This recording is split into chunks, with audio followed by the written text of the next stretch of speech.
Assalamualaikum warahmatullahi wabarakatuh. Sahabat sharing ilmu, berjumpa kembali ya dengan saya. Dan pada kesempatan ini kita akan melanjutkan materi tentang turunan aljabar, yaitu turunan dua variabel aljabar lanjutan ya. Sebelumnya minggu yang lalu Anda sudah memahami bagaimana turunan satu variabel ya. Sekarang kita akan melihat bagaimana turunan dua variabel aljabar lanjutan. Nah, baik. Kita akan melihat dulu definisinya ya. Andaikan bahwa f adalah suatu fungsi dua peubah x dan y, jika y dikatakan konstan, misalnya y ini sama dengan y0, maka fx y0 itu menjadi fungsi suatu peubah x. Jadi turunan dari x itu sama dengan x0 disebut turunan parsial f terhadap x di x0, y0 dan dinyatakan sebagai fx x0, y0 karena dia diturunkan terhadap variabel x ya, maka ini kita gunakan definisi dari turunan menggunakan definisi limit ya. Nah, definisi turunan itu kan menggunakan limit. Nah, jadi ketika dia satu variabel ya, perbedaannya di sini di fungsi ini. Kalau satu variabel kan fx0 ya, fx0 tambah h. Nah, kalau ini karena dia dua variabel x dan y, maka x0 tambah h, y0. Nah, jadi ada dua variabel yang kita lihat. Jadi yang karena dia terhadap x, maka yang berubah itu ya, itu x0 tambah h pada sumbu x ini ya, sedangkan y0 itu konstan. Kemudian dikurangkan dengan fx0 y0. Nah, seperti yang satu peubah atau satu variabel itu dikurangkan dengan fx. Ini kalau dua variabel maka dikurangkan dengan f fungsinya terhadap dua variabel yaitu x0 y0 per h. Jadi itu definisinya. Begitu juga untuk terhadap y, jika diturunkan fungsi f itu terhadap y ya, maka yang berubah itu adalah bagian y-nya. Nah, jadi kalau tadi terhadap x berarti x0 tambah h, kalau di sini x0-nya konstan, yang berubahnya itu bagian y-nya. Jadi y0 tambah h, sedangkan dikurang fx0 y0 itu sama. Jadi itu ya definisinya. Berdasarkan definisi tersebut ya, kita melihat untuk aturan perkalian ya. Untuk aturan perkalian, jika fungsi itu terhadap dua variabel, maka rumusnya itu seperti rumus yang di awal ya. Kalau satu variabel u aksen v ditambah dengan vu aksen ya. Maaf ini tidak nampak aksennya. Oke, kita inikan dulu.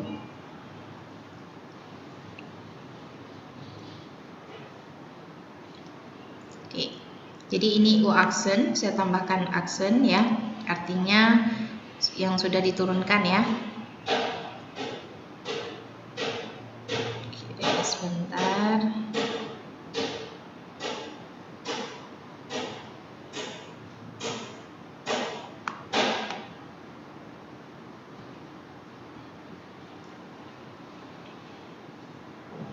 Maka turunan dari konstanta adalah 0.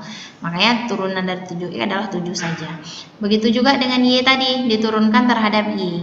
Maka yang kita lihat adalah variabel yang ada y-nya. Min 5y diturunkan jadi min 5. Sedangkan selain y itu dianggap konstanta ya, 0. Oke, selanjutnya kita akan melihat ini ya. Kita akan memasukkan fungsi yang telah kita turunkan itu ke dalam rumus aturan perkalian tadi ya. Jadi ada dua fungsi yang kita dapatkan karena ini kan diturunkan terhadap dua variabel ya, terhadap variabel x dan y. Jadi yang pertama terhadap fungsi u itu diturunkan terhadap x dan fungsi v itu diturunkan terhadap x. Nah, jadi kita substitusikan satu-satu yang sudah kita dapatkan di slide sebelumnya. Ux itu adalah 6xy tambah 6, kemudian dikalikan v itu adalah 7x kurang 5y ditambah vx itu adalah 7, kemudian kali u ya, sedangkan u itu adalah 3x pangkat 2 kali y tambah 6x ya. Jadi u turunan dari fungsi f ya, itu 7 dikalikan dengan fungsi u yang pada slide sebelumnya ya.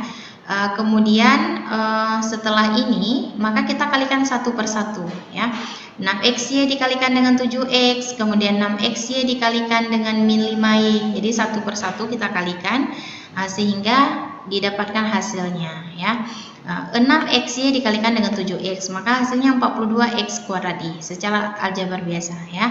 6xy dikalikan dengan min 5y, maka min 30xy pangkat 2. Kemudian 6 kali 7x, maka 42x. 6 kali 5y, hasilnya adalah min 30y. Nah, ini juga seperti itu. 7 dikalikan dengan 3x pangkat 2 kali y, maka hasilnya 21x pangkat 2 kali y. Kemudian 7 dikalikan 6x, maka hasilnya 42x ya. Setelah itu kita lihat variabel yang sama, maka kita jumlahkan. Tapi kalau variabel itu berbeda, maka kita tidak bisa menjumlahkannya. Jadi analoginya seperti ini, jika 1 kambing ditambah 2 kambing, maka hasilnya 3 ekor kambing. Namun kalau 1 ekor ayam ditambah 1 ekor bebek, maka itu tidak bisa kita operasikan atau jumlahkan. Begitu juga variabel ini, yang sama saja yang dijumlahkan ya. Jadi ini yang sama yang mana? 42x pangkat 2y, kemudian ditambah dengan 21x pangkat 2y, maka hasilnya 63x pangkat 2y.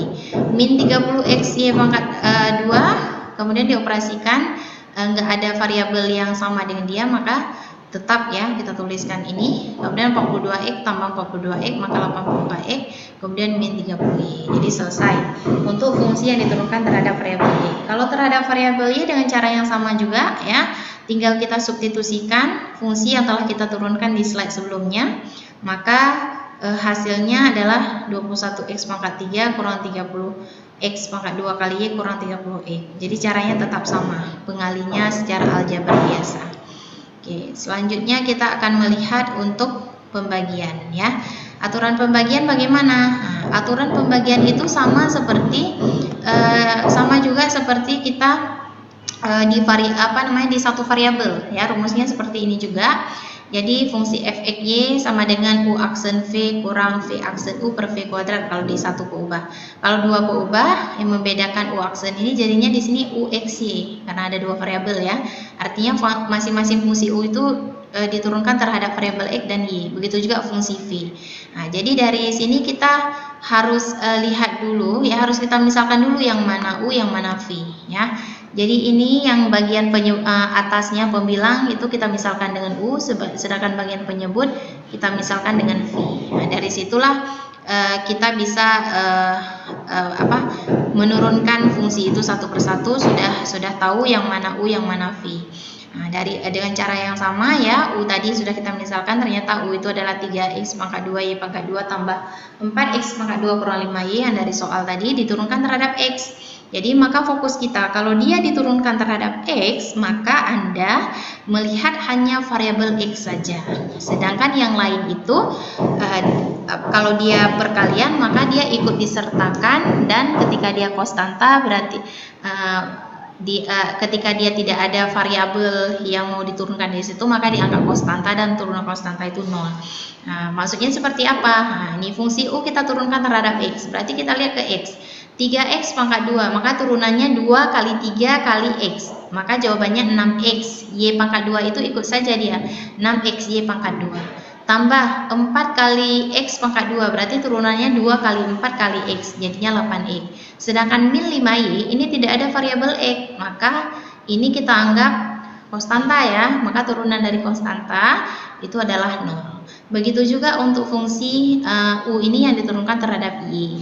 Nah, jadi kalau turunkan terhadap y, y-nya saja yang kita lihat, turunan y apa? 2y. Maka 3x pangkat 2 itu ikut saja. Nah, jadi bagaimana turunannya? Turunannya adalah 2y dikalikan dengan ya 2y. Oke, sebentar.